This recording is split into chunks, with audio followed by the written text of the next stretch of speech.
Hi, everyone.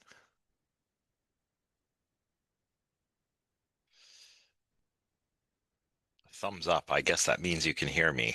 That's good. So, we still have to finish off the slides from last week. And it looks like PowerPoint did not save which slide I was on. Oh, and my phone is, of course, blowing up at the same time while I'm trying to do this. The joys of technology. But I do believe we were around this slide. We had been talking about memory views of the self. And I suppose just by way of recap, the idea here is that um,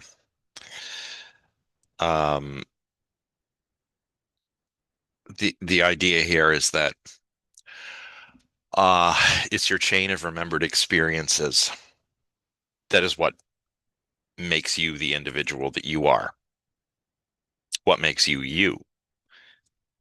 Um, this is the memory criterion due to John Locke. Yeah, we were talking about fission cases. I think I briefly touched upon various sort of sci-fi examples, but um, the fission objection to the memory criterion is roughly as follows.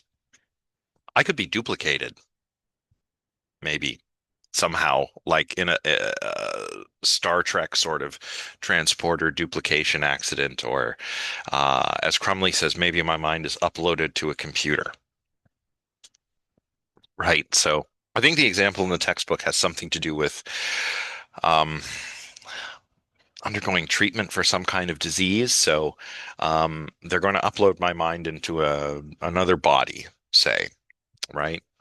Maybe my old body's giving out, but um, the engineer who's made my new body is worried that something could go wrong during the process. So uh, when he uploads my mind to his computer before transferring it to a new body, he makes two copies.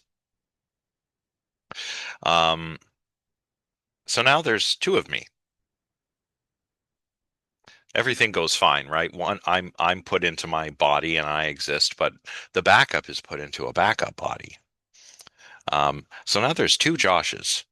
Um, we have the same memories, but there's two of me.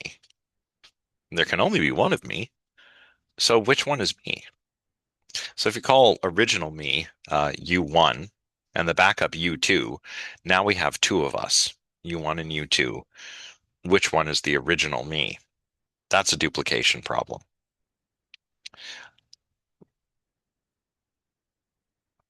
Bernard Williams put it this way, and I'm reading from the textbook here from page 242. It is logically possible that some other man should simultaneously undergo the same changes. What should we say in that case? They cannot both be you. Moreover, if they were identical with you, they would be identical with each other, which is absurd because remember, there's two different people. It's you1, you2, um, and they can't be identical with one another um, because they're two different individuals.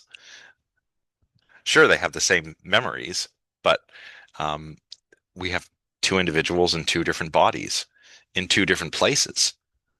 They can't be the same person. So, which one is the right one?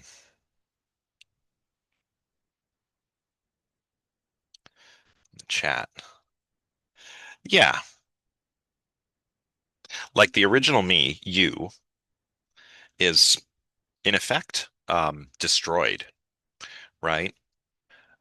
So original me, which we'll call you, has some disease, and so what they're going to do is upload my mind to a new body, um, but they create a backup. So now there's U1 and U2. Which one of those is identical with you? Like letter U, not YOU. Um, and you're right, Yusuf. This is implying that there's a correct answer.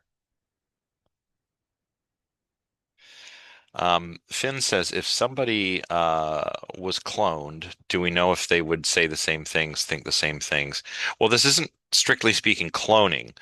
Um, but yeah, like, you know, when you get a new phone, like a new smartphone, and you can link them together and you can just copy everything from your original phone to the new phone. Like I did that when I got my most recent cell phone. I have a Samsung, so I used I forget what the app is, right? Samsung Link, something like that. Um, Transferred everything to my new phone. Okay, so what if I had two new phones, and I transferred everything from my original phone to those two, and then I asked, well, now which one of these new phones is identical with the original phone? That's what's happening here. So we can imagine that our minds have been copied like the contents of your phone have been copied. So we would expect both of the duplicates, U1 and U2, to think the same things, behave the same way, etc. And yeah, it is McKenna, you're right. It's a lot like that show Upload on Amazon, right? Where people get uploaded into a digital afterlife. And I think there are a number of duplication problems like this one that occur on the show. Uh, Now, Roderick Chisholm thinks that there is actually an answer, kind of like what Yusuf was asking. There is a right answer. U1 or U2 is identical with one of them is identical with you, but we just can't tell which one. So there is an actual metaphysical answer to the question, is you identical with U1 or U2? Um, but the epistemic problem is that we can't tell. Now, I think Praneel said neither is identical with you. Maybe you ceased to exist when they branched into U1 and U2. So now, kind of as I intimated earlier, you, the original you, let's call U0, has ceased to exist. And now there are two new individuals, U1 and U2. And while they have the same memories as you, going forward in time, um, they will now begin to acquire different experiences, different chains of memories, which would individuate them from one another and from you zero. Or you might say that the self is just non-physical anyway. So there's no problem um, with you continuing to exist in now in U1 and U2, because if it's non-physical, it's non-spatial. It's like a Cartesian substance. It doesn't have spatial qualities like extension or location. So um, either U0 no longer exists, or U0 is either one U1 or U2, and we can't tell which one, or all of them are the same person. And although some people find one of these answers satisfying, or some people might find one out of these three answers satisfying, um, it's not exactly um, an easily resolvable issue. I mean, well, maybe some would disagree with that. Um, I mean, Derek Parfit, for example, would say that um, all of this is really due to the way we talk about persons. Um, it doesn't necessarily reflect anything metaphysical, so um, it doesn't really matter whether U zero is identical with U1 or U2 or both. Um, Someone still exists who has U zero's memories. That's it. But, you know, some people have abandoned the memory criterion because of concerns over these kinds of fission cases. And so they opt for a body criterion. The body criterion says that if you have the same body, you're the same person, which might help us to address these questions surrounding persistence and individuation. Well, if so we can see, we can kind of make sense of how this works, right? By thinking back to the example we were just, excuse me, the example we were just discussing. Um, so U2, U1 and U2 don't have the same body as U0. So they're not the same people. Neither is each other or as U0. Um, U0 has ceased to persist over time. And now we've got these two new bodies, U1 and U2. Um, so the body can solve these persistence questions and individuation questions, the body criterion, that is. Um, but a similar issue arises here for the body criterion. Same body can't mean the same physical stuff, right? This is kind of getting us back to the ship of Theseus thought experiment. We know that bodies change over time, like how parts of the ship are gradually replaced over time. So maybe, just as on the memory criterion, we need this chain of remembered experiences, on the body criterion, maybe the body needs to have the right history, a sort of continuous history, right? So even though over the years that I've been on this planet, I've changed. Like I used to be when I was a child, I was short. Now I am tall. I believe some people in the Discord server remarked that I guess I guess I look shorter on the computer. I don't know, but a couple of students on the server remarked about how I am a unit. I guess that means I'm tall. Um, so now I'm tall. But when I was 5 years old, I was not tall. But now I'm tall. But I'm the same person. Even though my body's changed, right? I've grown. My body's definitely made of different stuff, right? Different molecules now, at the age I am now than when I was 5. But I am who I am now because I have the body that has continued on from the one I had when I was a child. Just in the chat. Jaded. I mean, I'm not that tall. I mean, I guess I'm tall, but I'm not that tall.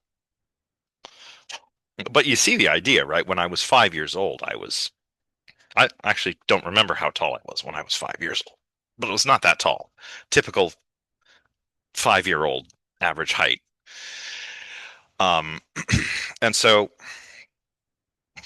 it would be absurd though on the body criterion to say that I'm different just because my body's changed. It's changed, sure, but it's got this history. It's almost like if you want to think about this in 4 dimensions, um, the body I have now is like a little slice in time of the same body, which stretches back through time. Some people would call this like a time worm, where, like if you imagine someone's persistence through time, the body sort of changes. But any particular moment is like a little slice of this sort of 4 dimensional time worm. Um, and that's what means that's why we can say that I have the same body and therefore I am the same person, even though the body has changed.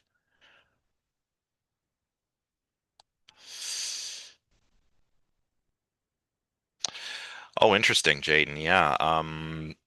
So going to the extreme brain in a vat example we always use, would the body criterion exist in such a circumstance or be completely defunct? Um, well, somebody who adheres to the body criterion would say that if you took my brain out and put it in a vat and I just existed that way, uh, I wouldn't be the same person because I don't have a body. I might not be a person at all because I'm missing a body. And part of what it is to be a person is to be embodied. But maybe somebody who holds a psychological view and adheres to the memory criterion um, would say that I am the same person because I have this chain of remembered experiences. And Galen, that's a good point too, right? You could take the vat and plug it into a robot body. So now I have a new, mechanical body with like a brain and a vat on top that controls it. Um, And the psychological criteria on people, the memory criteria on people would say that you're the same person, perhaps. But perhaps those who adhere to the body criterion would deny that you're the same person because you don't have your old body. Now your brain is in a vat in a new robot body. Again, the show Upload, I think William B. Davis's character actually does this, right? William B. Davis plays this billionaire who's died and is now in this digital afterlife. And because he's wealthy, he gets like a really nice digital afterlife. Really poor people get uploaded and their bandwidth is limited. So they live in like this basement with terrible fluorescent lighting. And if they run out of bandwidth, they just kind of freeze until next month. Like, yeah, it is. It's pretty frightening, Jaden. Like the sort of future. I mean, it does it in a funny way, like in a satirical way. Um, but a lot of what it's talking about is like kind of unnerving, right? Um, but William B. Davis's character can actually go into the world. They just upload his mind from this, sort of digital afterlife. They take it from there, and he goes into a robot, and he can go out into the world, meet with all the other shady characters in the show. Um, oh, that's creepy. A dim hotel room that you couldn't leave. Yeah. That's kind of what this digital afterlife is like. It's not it's not a dim hotel room, but it occurs in this sort of like a resort, almost like a fancy, kind of reminds me of like a ski resort, the way the building is. You can go down for breakfast and there's always a buffet and there's whatever you want in your room and you can do whatever you want outside. Um,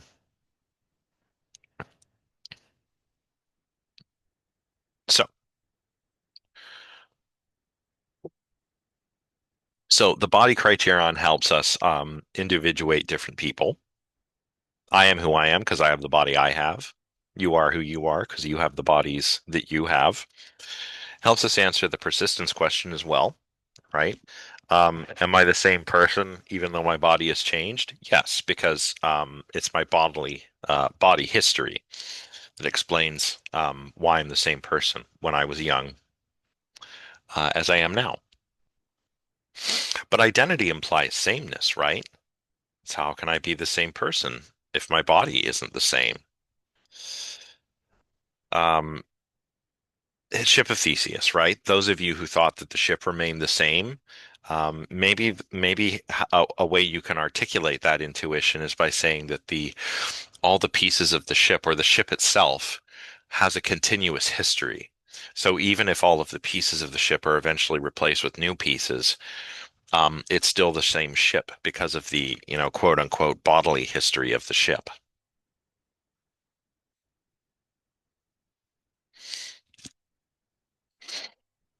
Now, the brain is part of the body. What if the brain is what matters? And I know that we sort of anticipated this in the chat, but bear with me here. Maybe the brain is what is key in terms of the body criterion. After all, people can lose parts of their body. I mean, we've seen that the body can change and we remain the same person, but people can also lose parts of their body, right? People could lose limbs, for example. Um, and we would say that they're the same person. Say maybe somebody, um, you know, joins the military, goes off and fights in a war, um, but they come back and they've lost a leg, which unfortunately is reality of war, right? So you come back, and we want to say that that person who's back from their deployment is the same person who left, even though their body has changed. So maybe it's not all of the body that is really key. Maybe it's the brain. But we could imagine, like some of you did in the chat, that we lost an entire body. So maybe I am grievously injured, but a mad scientist can keep me alive by removing my brain from my body and storing it in, a vat, and he feeds me nutrients, maybe plugs me in and gives me some sensors so that I can sense the world. This is the brain in the vat, which is due to Hillary Putnam, right? And there is a sense in which, if I were in the vat and my brain was kept healthy and my consciousness persisted, my thoughts, all of my memories persisted, then arguably I would continue to exist. So the part of the body that matters on this view is the brain. And if the brain continues to exist, then just like with the bodily view, if the brain continues to exist, you continue to exist. This is similar to the body view in that sense, but it's also similar to the psychological views. Um, the brain is, to put it in terms that I think most contemporary neuroscientists would endorse. The brain is how the mind is physically realized, right? Think back to our lecture on mind when we talked about functionalism. Minds are um, minds are functional systems, and they're multiply realizable. And when it comes to human beings, it looks a lot like the mind is realized by the brain, by the activity in the brain. So, it's similar to the bodily account of personhood because, we're looking at a part of the body, but it's also similar to the psychological views because the brain underwrites our mentality. And if that continues, because the brain continues to exist, then you continue to exist. Okay. Any questions?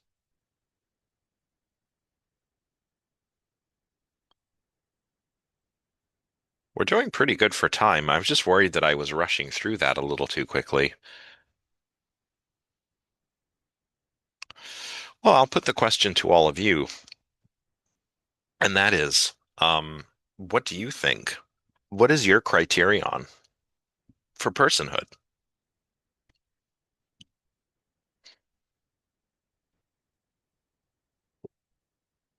Body, brain, mind?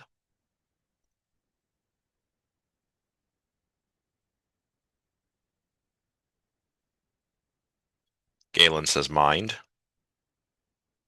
That's what I came up with last time in my insane ship ranting. Okay, Finn agrees. Jaden agrees. Oh, Pernille likes hylomorphism. That's cool because we're going to be looking at that now. I just want to kind of get a sense, because, and again, right, this is like a non-judgmental space, but I do typically see in first year courses more people who are sympathetic to soul views or dualist views, and that's fine. Um, some people, some people like the body criterion, but a lot of people like the psychological criterion or the brain view. They're quite similar, mostly mind, a moral compass.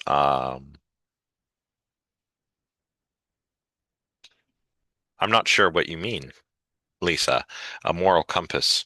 Like we need a moral compass to be a person, to count as a person?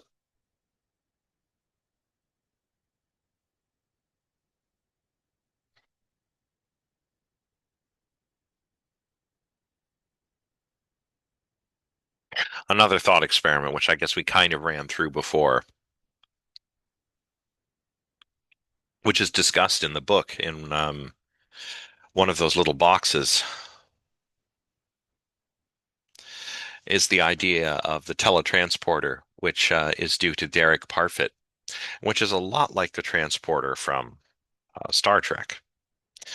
Now, it's interesting. Parfit claimed never to have seen Star Trek, um, but his teletransporter thought experiment is quite similar to the matter energy transporter that we see on, various Star Trek shows. Oh, I see. Yeah, I see what you mean, um, but I mean, remember that we're dealing with what makes you you and not someone else, not what makes you a good person necessarily. Do you know what I mean? I would just keep that in mind. And like somebody said in the chat, like, I don't think we would deny that psychopaths, for example, are people. They might be bad people, but they are people. They are individuals. Um, okay, so the teletransporter. So Parfit has us imagine something like this, right? Where um, you have the opportunity to take the teletransporter, say to, I don't know, Mars. You can go and visit Mars, and you don't have to take one of Elon's rockets. Instead, you can take the teletransporter. Now, how does the teletransporter work? Well, it scans you, um, and it kind of sends a blueprint to the destination where you're going to be transported. And in the process of doing that, it destroys you. And then on the other end, it puts you back together based on that blueprint. You know how matter and energy are interchangeable, right? So we just have a really big energy source, and we can sort of recreate you on Mars. Now, would you take the transporter?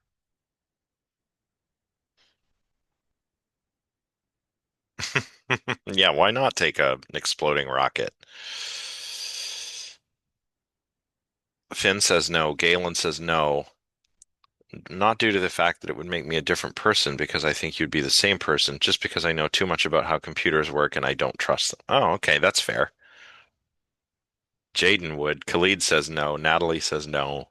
Yeah, I get it. Claire says maybe. Yeah, maybe you would be teleporting to your death. But Parfit says, I mean, and I'm paraphrasing heavily here, but I think he would say something like, it doesn't matter whether the person on the other end is identical with you, whose body has been destroyed. Um, the point is that there's somebody who exists who has your memories, experiences, concerns. So what's the problem? Again, none of this is linguistic, or none of this is metaphysical. It's all linguistic. Well, Samar, let's say that there's a amusement park or something, right? It's in the future where there's stuff to do on Mars instead of just being there alone in a spacesuit, right? Or imagine that maybe we travel around the world this way. So instead of getting on an airplane and flying across the ocean, you could just take the transporter and be there in seconds. Like maybe I've got to go to a conference, an academic conference in, I don't know, like Europe or Asia. It's going to take me a long time to get there. If I take an airplane. But I could take the teletransporter. But the teletransporter will destroy my original body and create a new one, identical to me, on the other end. Do I take it? Um, I don't know. Kind of thinking maybe. Yeah, like Jaden says, we shouldn't worry about it's not like where you're beaming to is going to be hostile or dangerous. It's it's about whether you think you would still be you uh when you get beamed up, as it were. I think I might do it. I don't know. course, I've seen too many transporter accidents on Star Trek, right? And we mentioned some of these last time, right? What if I get duplicated? Maybe like that episode of the original series, The Enemy Within. Now there's a good Josh and an evil Josh. Um, or maybe there's a clone of me and we hate each other. And let's see what's in the chat here. No, I haven't seen The Fly, but I should. Yeah, Samir, it's like that. Like um particularly I think duplication cases, like this example. So there's an episode of Star Trek The Next Generation where um Commander Riker, actually he's pictured right here, getting beamed up or beamed down, I don't know. This is pre-Beard Riker, so this is season one. Um anyway, there's an episode where uh they get this distress call. So the Enterprise goes to this old like station base, whatever it is, where this distress call has been coming from. Um, Riker had been there years ago on his previous ship. Um, and something happened. There was an accident, and he gets beamed out. But something happens in the process where the transporter beam is partially reflected back to the planet's surface. So what they discover is that there's a copy of Riker down there on this planet. One copy had successfully beamed away, and one had rematerialized on the planet. Um, and it's interesting how the show decides which one is the original Commander Riker. It's just the one that had been on the Enterprise. um, and that's maybe straightforward enough for a 40-minute episode of television, but maybe if you take um, one of the views that we looked at earlier, maybe neither of them are identical with the original Commander Riker, which is interesting. Kind of like the U1 U2 case, right? Where neither of them are identical with U0. Eric says, if I were transported there, uh, eh, I'm not sure. I mean, if you were duplicated, I don't know why you wouldn't like the same things you liked before. Again, the question is whether you would be identical with the person you were before.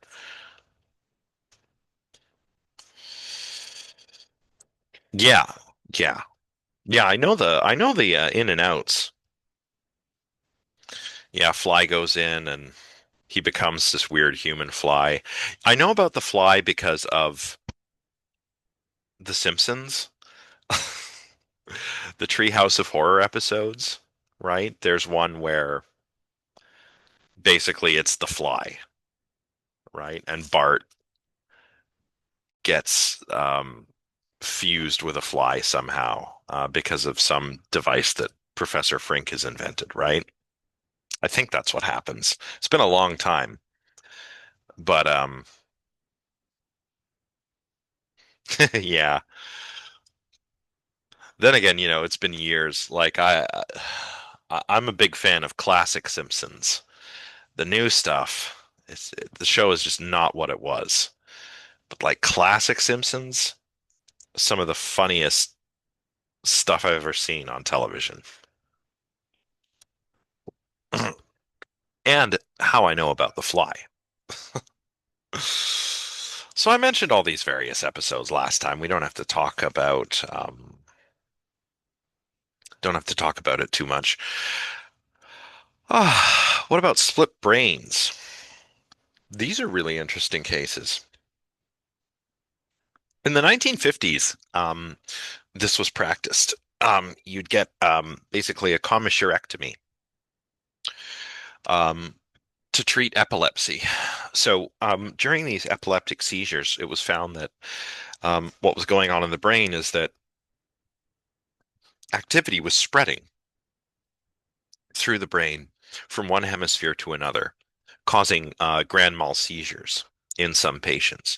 So neurologists had this idea: what if we treated these cases by severing the corpus callosum and the anterior commissure? These are the sort of bridges between the two cerebral hemispheres. So here you can see, like, this is a real human brain, and this is the left hemisphere, and this is the right hemisphere. And if we were to open it up in the middle, like if I could just open it like this, you'd see the corpus callosum and the smaller anterior commissure. And these are networks of nerves that allow the two hemispheres to communicate with one another.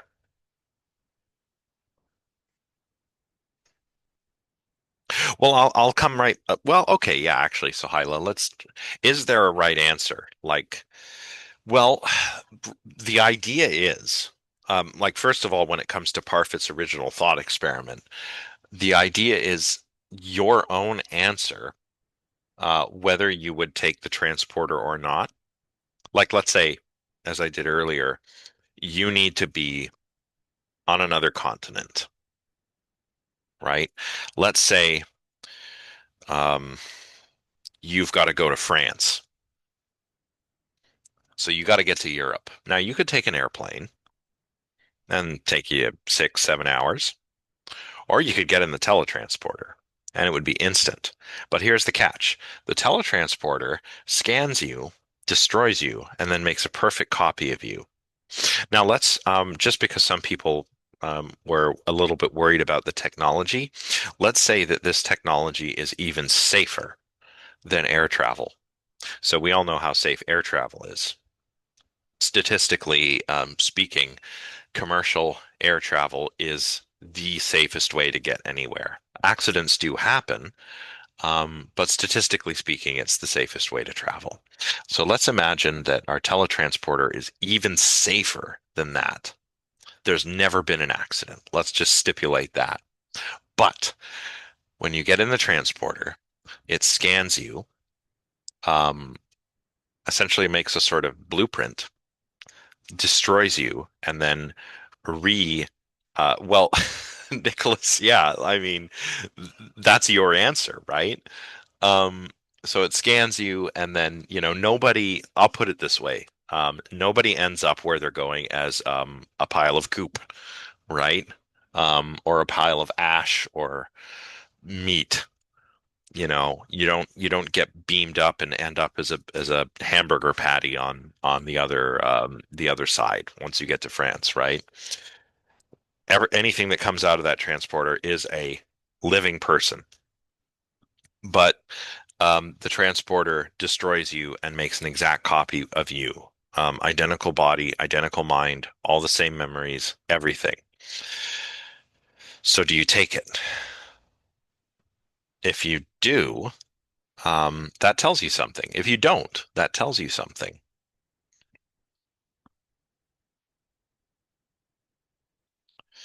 So, if you don't take it, you probably don't think you would be you. Whatever rematerializes on the other end of that transporter isn't you. You're not identical with that person. But if you would take it, then you either think that you are identical with that person, or that it's a kind of as a metaphysical question, it doesn't really mean anything. And that's what Parfit would say, is like, it doesn't matter if the person who ends up on the other end of the transporter is, there's no answer. Whether that person is metaphysically the same as you, someone still exists who has your memories, your concerns, your body. Isn't that good enough? So that's the answer, or that's the set of answers, I suppose.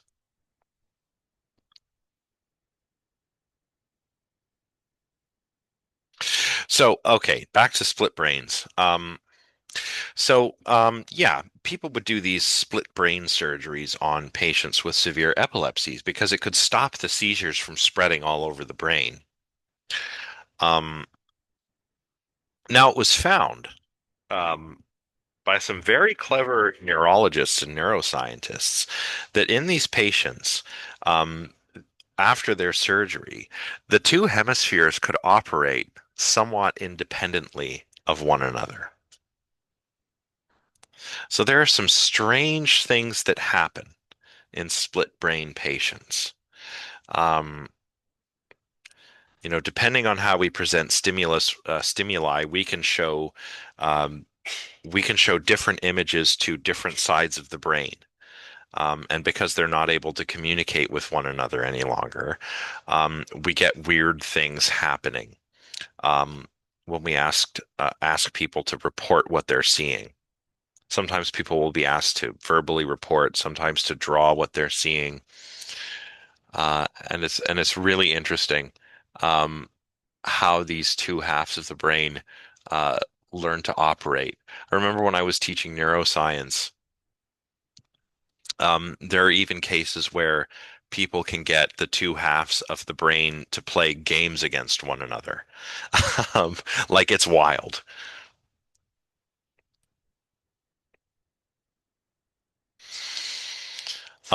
It's not exactly how that idea came about. Like left and right brain dominance, Khalid, not exactly. Um, but maybe misunderstanding those kinds of cases has contributed to that myth. I'm not really sure.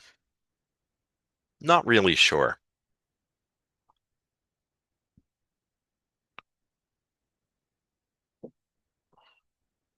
I mean, we do, it's probably more to do with where certain functions seem to be localized.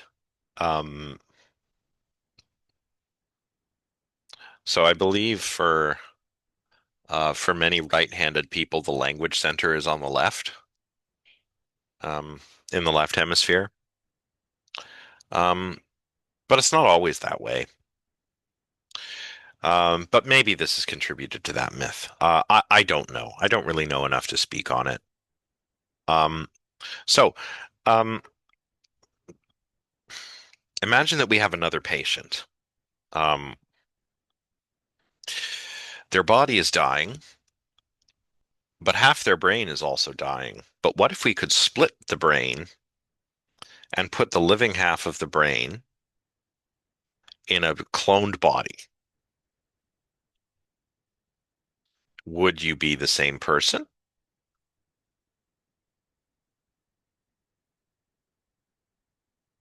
Yeah, yeah, that's right. They sever the corpus callosum and the anterior commissure. So if you, so let's say I'm struck by disease. My body is dying. Maybe I have cancer, right? Well, fingers crossed I don't. But maybe I do. So my body is dying and one half of my brain is dying.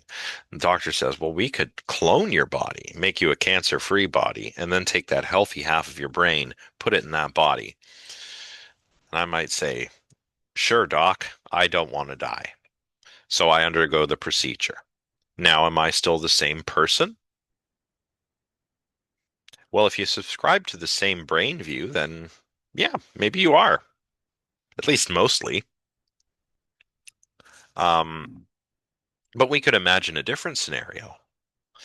A patient's body is dying, but we can create two copies, two new bodies, U1 and U2, just like before.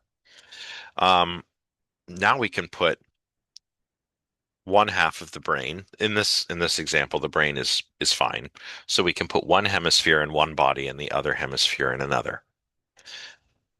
How do we make sense of that scenario?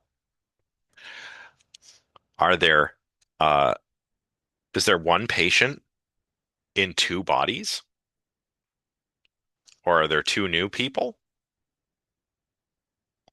or as before? Could it be that let's say it's me undergoing this procedure? Do I cease to exist? And now there's just Josh 1 and Josh 2, now that Josh 0 has ceased to exist? Or do I cease to exist in two different places, in two different bodies? Or maybe like Roderick Chisholm said, um, now there's Josh 1 and Josh 2. One of those Joshes is identical with Josh 0. We just can't tell which one. So there's a metaphysical answer. Yes, one of those is identical with the previous person, but there's an epistemic conundrum. We can never know which one is identical. And for that matter, what about real split brain patients? Are they two people in one body? I think Derek Parfit would say no. Um, he would say something like, whether we're talking about split brains or anything, multiple personalities, doesn't matter. The number of persons is none, because Parfit is like a bundle theorist about persons. Persons are not the kind of thing that it seems to persons that they are. Anyway, any more questions about the brain and split brain cases?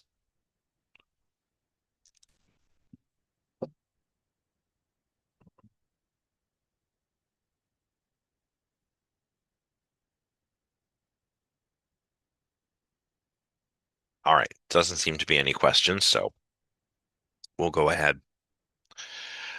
So of course, very old view on personal identity is the soul view. The idea that the soul is what makes you you. So this will be familiar to many of you, I think, especially if you subscribe to maybe one of the Abrahamic religions. Other religions too. Uh, but let's go with the Abrahamic religions as an example, right? So Judaism, Christianity, Islam, those are the big three. And on those views, the soul is what makes you you. You're not really your body. What you really are your soul, or is your soul. So you're not identical with your body, but with an immortal soul that has this sort of spark of the divine, right? And of course, um, we've seen that some of the ancient Greeks believed something similar, right? Plato believed that what people ultimately are is their soul, their psyche. The soul is immortal, divine, imperishable. It is such because it gets its soulness, its immortality, its divinity from the very form of life itself. So it's like the soul is not is the soul is life itself, but it's your life, it's you. Um, and if you read certain of his dialogues, like the Phaedo, which recounts the final hours of Socrates' life, you can see that Plato, through the character Socrates, um, believes that the soul is not just what is essentially you, but is immortal, divine, will survive the death of the body. And through this dialogue, they sort of consider this possibility against other possibilities, like the soul ceasing to exist when the body dies, or carrying on for a little bit after the body dies, but then eventually wearing out and ceasing to exist itself. The Phaedo is a really good dialogue, actually. I think if you want to read some Plato, the Phaedo is a really good one. I like to read it. I teach it in my first year seminar that I teach right after this class, in fact. Um, so, Plato, that's Plato's view of the soul, and I've mentioned before that Plato's philosophy also influenced early Christian thought. Um, and so, you get somebody like Neoplatonic philosopher Saint Augustine, um, who sort of adopts. some of Plato's views about the soul, um, tries to place the forms, the Platonic forms, within a sort of Christian metaphysics. The forms are ideas in the mind of God, if you like. They're like God's ideas. That's why they're perfect. Um, Now, Aristotle, who was, of course, Plato's most famous student, disagreed with Plato about the soul. For Aristotle, the soul is an organizing principle. The soul is what makes me a living human being and not, again, a big old bucket of goo, right? Now, both Plato and Aristotle make this sort of tripartite division between parts of soul. So, for Plato, you have an appetitive soul, a part of the soul that is like your appetitive soul. So, appetitive is an appetites. So, this is your basic appetites, hunger, thirst, um, the desire for pleasure, the desire to avoid pain, things like, needing to sleep. Um, these are all, our basic sort of what we would today call like biological drives. Are the reason why we have those is because we have a part of the soul that deals with the appetites. Then you have a spirited soul. That's the part of the soul that gives us emotions or passions. And then you have your rational soul, which is, of course, the part of the soul um, that we have which makes us reasonable. We have reason. Animals, it was believed, don't have this part of soul, but we do. Now that's Plato's tripartite soul. All of this, it's the rational soul that Plato thought would survive the death of the body and go up and sort of exist with the pure forms and encounter them directly. So it's funny, for Socrates, in that dialogue that I mentioned here, the Phaedo, he's about to be executed, because he's been charged with corrupting youth and with impiety. He was tried by a jury of his fellow Athenians. Um, he's found guilty. Um, he's going to be put to death, but he's not too worried about it because he's going to be free of the illness of life. Um, he's going to get to do philosophy and encounter the forms directly. So dying is not a big deal for Socrates, at least in the Phaedo. Um, yeah, his friends are pretty upset about it, though. Aristotle's tripartite soul is quite different. Um, yes, we still have a rational soul. But again, the soul is an organizing principle, and all living things have a soul for Aristotle. So, plants, animals, and people. And Aristotle includes things in the plant genus that we wouldn't today, like mushrooms, fungi. They're not really plants, but Aristotle would say that they're plants in the sense that they only have a nutritive soul, even though biologically they're not plants. They're fungi, right? So, yeah, Aristotle's tripartite soul. We've got our nutritive soul. That's the part of soul that enables life forms to grow and reproduce, to consume nutriment, right? So that's your nutritive soul. All living things have this. Um, Animals have something in addition to this. They also have a sensitive soul, which is what allows them to perceive the world and to move around in it. And then humans have a rational soul, which animals and plants lack. The rational soul is what enables us to think. Um, and again, this version of the soul, these parts of soul, it's not like Plato's view where we have a sort of spiritual substance that inhabits the body and then leaves when the body dies. It's not, as Gilbert Ryle put it, like a ghost in the machine sort of soul. It's an organizing principle. It's the way we're put together. It's the way we function. And this is hylomorphism, which again comes from hule, which means matter, and morphe, which means form. So recall when we were talking about Aristotle's substance view. We're all primary substances, matter that's arranged according to some organizing principle, and that organizing principle is the soul. We're individuated because we all have different um, attributes. Like I have some essential characteristics like reason, but I also have some accidental characteristics. So, I have brown hair, you have blonde hair. Uh, the next person has black hair, the next person has red hair, etc., right? These sort of accidental things that individuate different, well, individuals, but we're all the same because we have reason. And we're all the way we are because of the soul, this organizing principle that organizes the matter of our bodies in the way that it's organized.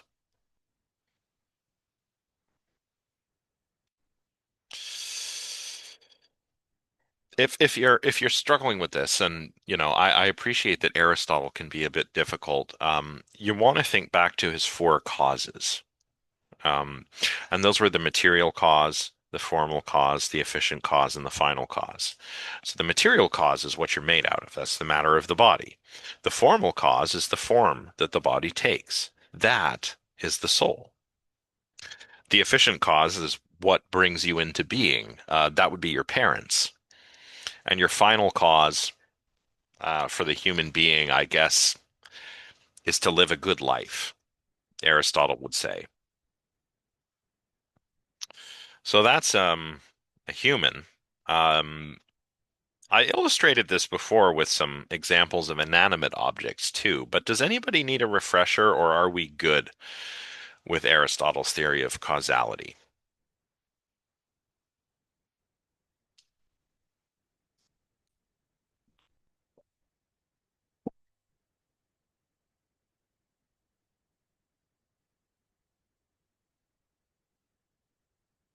Finn's good.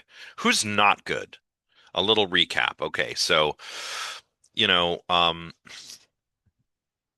let's see. I need an object.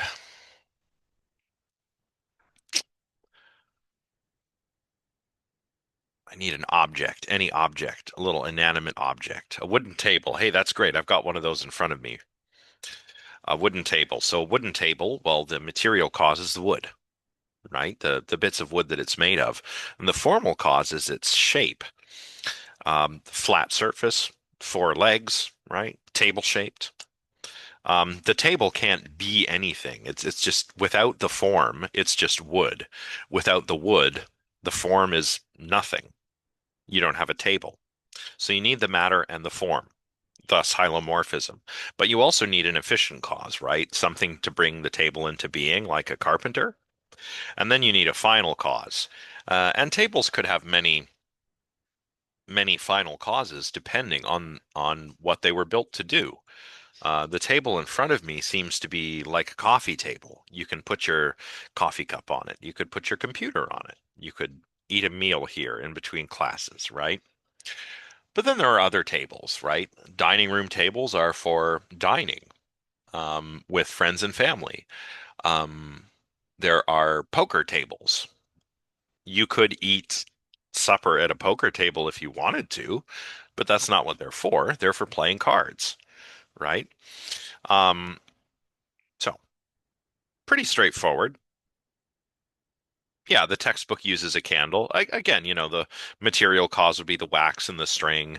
The formal cause would be the form that it takes, right? It's a candle and not just a block of wax with a string sitting next to it. The efficient cause is the candle maker, and the final cause is to be lit and to illuminate the environment. Yeah, the final causes when it comes to artifacts, yes, the final causes are decided by humans. But not when it comes to living things. Aristotle commits what we would now call the naturalistic fallacy,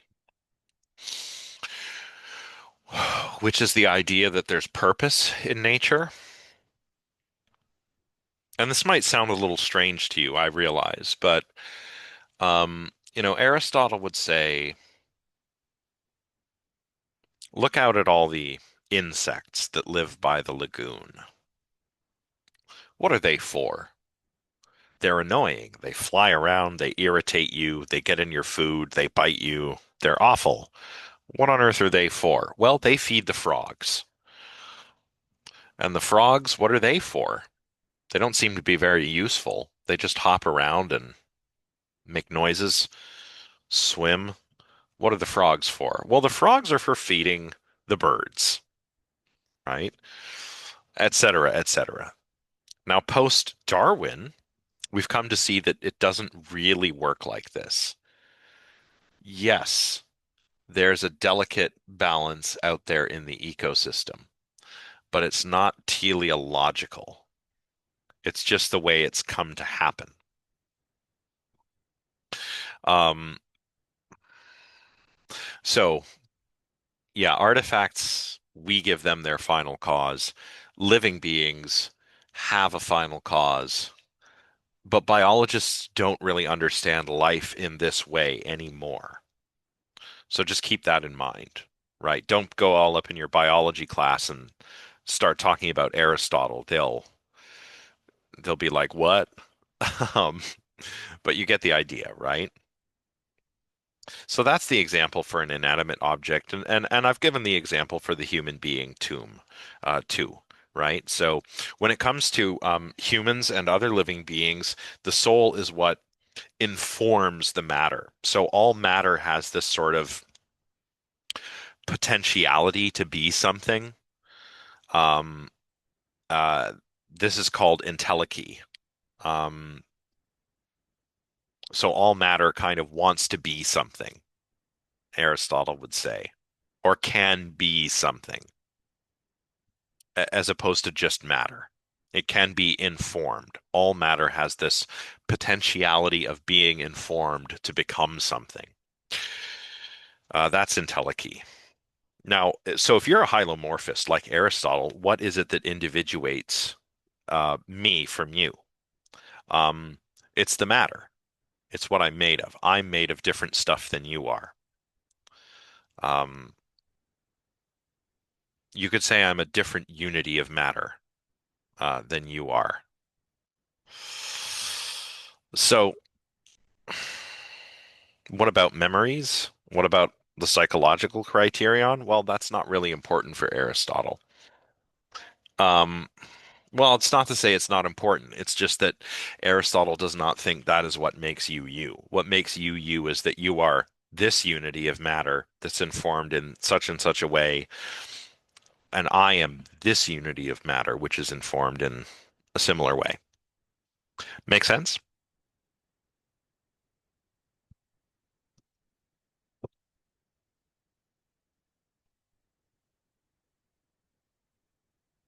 Excellent. Now, Aristotle, of course, influenced medieval thinkers, just like Plato influenced early Christian thinkers. Well, which I guess were technically also, well, not medieval, but like late Roman. Um, Thomas Aquinas, remember, as I say in the third point, Thomas Aquinas was a massive, massive Aristotelian. He called Aristotle the philosopher, as if he was the only philosopher, right, that ever existed. And Aquinas, that is, used Aristotle's theory of soul to try and inform how Christians could make sense of what happens to not just the soul, but to you, the person, after death. Now, Aristotle didn't really care about this. Okay, Aristotle's a pagan. Um, this sounds silly when I put it that way. Oh no, Aristotle's a pagan. Ah, no, it's fine. But he's not really concerned with life after death. Plato was. Plato thinks that when you die, you go and Your soul leaves the body and encounters the forms, and you're freed from the illness of life. Uh, when Socrates is about to drink the hemlock, well, he drinks the hemlock, and his last words, he's telling his friend Crito that he owes a cock to Asclepius. What he means is that you have to make a sacrifice. You have to take a rooster, male chicken, and sacrifice it to Asclepius, the god of medicine and healing. Why? Because Socrates is finally free of the illness of life. No more hunger, fatigue, no more passions or appetites that will distract him from doing philosophy, right? In fact, the poison, the Greek word for poison, pharmakon, can also mean medicine, right? So it's like he's not drinking the poison and being executed. He's taking the medicine that will cure him of the illness of life so that he can do philosophy. Aristotle was not concerned at all with any of that. Um, but Aquinas was. Aquinas was concerned, but of course, Aquinas was a Christian. Aquinas wants to know um, whether the soul survives death, but also whether you survive death. Will you be the same person when you're, resurrected, right? Now, uh, the specific flavor of Christianity that we're talking about here is Catholicism. Um, and I know that different branches of Christianity might differ on notions of resurrection, and I'm no expert. I'm not a religious person, so I'm the wrong person to ask. But the idea here is that at some point your body is resurrected, right? So you die, then on the day of judgment, everybody's resurrected, and God judges them. So what happens in between then? That's what Aquinas was worried about. Um, what happens to the soul and to you as a person without the body when you don't have a body between the time when you've died and when the body is resurrection? Now, Aquinas actually argues that between death and resurrection, the soul continues to exist, but you don't. He said, "The soul, since it is part of a man's body, is not an entire man, and my soul is not I. So the soul continues to exist after the death of the body, but you don't. Not until you're resurrected, not until your new body, your resurrected body is re-ensouled with your soul." You can kind of imagine it like this, like you die, soul leaves the body, God kind of keeps the soul like in call it soul storage. And then the day of judgment comes, new bodies for everyone. We'll take all those souls and put them back in the bodies. So in the intervening time, Aquinas would say, your soul exists, but you do not, because the soul is part of the body. You need the soul and the body, Aquinas seems to think. And you can see how he's following Aristotle's hylomorphism here. You need the matter and the form, the soul and the body.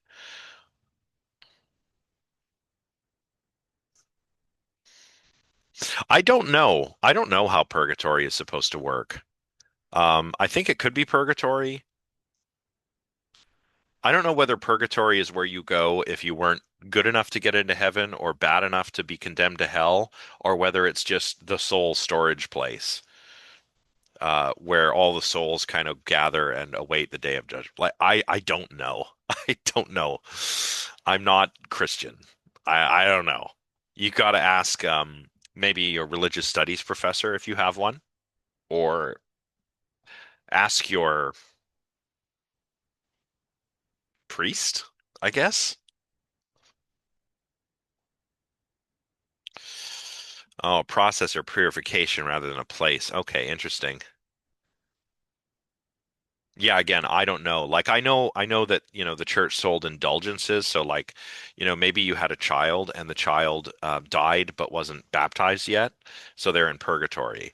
But you can buy an indulgence and somebody will pray real hard and get your baby out of purgatory. Um, I don't know. Yeah, that's right, Khalid. Like, this is part of the reason why there are so many different branches of Christianity because nobody can agree on like anything.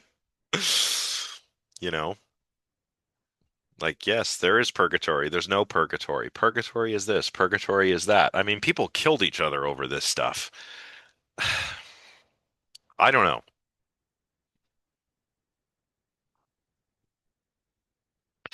Getting back to Plato, Richard Swinburne argued that the soul constitutes your personal identity, rather like Plato did.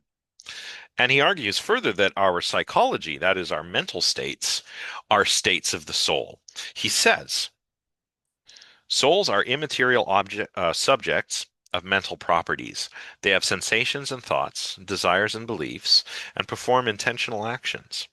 Souls are the essential parts of human beings, and humans have sensations, etc., and perform intentional actions in virtue of their souls doing so.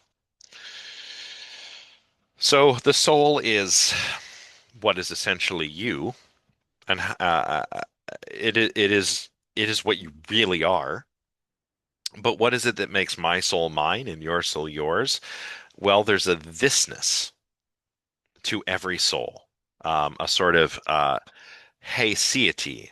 Probably butchering the pronunciation of that Latin word, but it translates to thisness.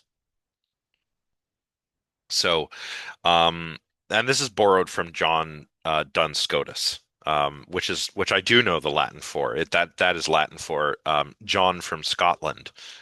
So there you go. But John from Scotland thought that each soul had a sort of thisness to it. So what makes my soul mine? It just has this thisness such that it's this soul and not all of the other souls. So another way of putting this is that souls always exist as particular souls, and that the thisness is a sort of intrinsic feature of the soul. So the thisness of my soul is intrinsic to my soul. And this is a basic metaphysical fact about souls, Swinburne says.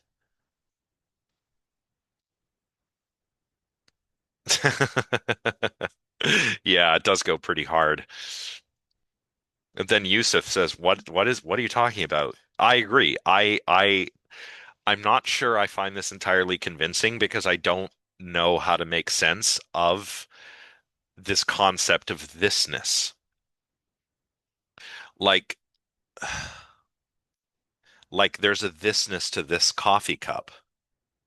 It's this coffee cup, not any of the other coffee cups um, that were in the sleeve when I went to the Starbucks before class. But what makes it so for Swinburne, what he's saying I know he's talking about souls, but not coffee cups. But what he's saying is something like the thisness is a metaphysical feature as opposed to just, I don't know, a physical feature.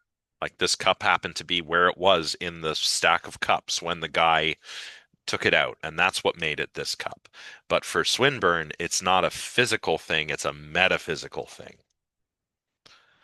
Beyond that, it doesn't make too much sense to me.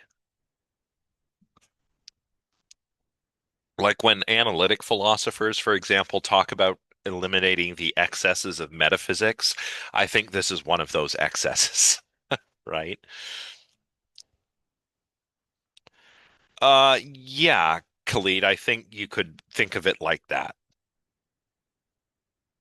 But it's a basic mess. It's not just like, oh, this is the soul I happen to have. No, it's like it's mine. It's me, quite literally me. And beyond that, I don't know because I don't know. I'm not like Galen who likes thisness. I'm uncomfortable with this metaphysical notion of thisness. I don't quite know how to understand it. So, yeah. But again, like what is that, Sohaila? Not innate, but intrinsic, Khalid. Yeah. Well, that's all I have for you today. Um, so next time we're going to be talking about freedom of the will, and it's a fun unit. So everybody make sure to read the appropriate chapter. I believe it's chapter 10. It's also the penultimate chapter. We're doing our unit on freedom of the will, and then we're doing the nature and existence of God. So we're getting, closer and closer to these big, huge questions. Yeah. If you want to share some of those, Liam, on the Discord server, that would be interesting, I think. The class after this is a first year seminar called Minds and Machines, where basically we look at how philosophers have understood the mind running from antiquity to the present day. So we go from like the mind as soul, and we read Plato, all the way up until the 20th century and the 21st century, where we look at the mind as a sort of computer. Yeah. Anyways, yeah, if you can share that, Liam, thank you. That would be super. Thank you for doing that. Um, I better get going to my next class. But thank you all. We'll see you all next time. We'll talk about freedom of the will. Yes, I know I've asked some of you to contact me about your answers. I am getting back to you. I will get back to you shortly. I just need to talk to you over Zoom. Um, don't panic. For anyone who's got a message like that, don't panic or anything. Like I just need to arrange a Zoom meeting. I will get back to you probably this evening. Okay? All right. I'll see you all on Thursday, uh, where we'll talk about freedom of the will. Okay. Catch you later, everyone. Have a good rest of your day.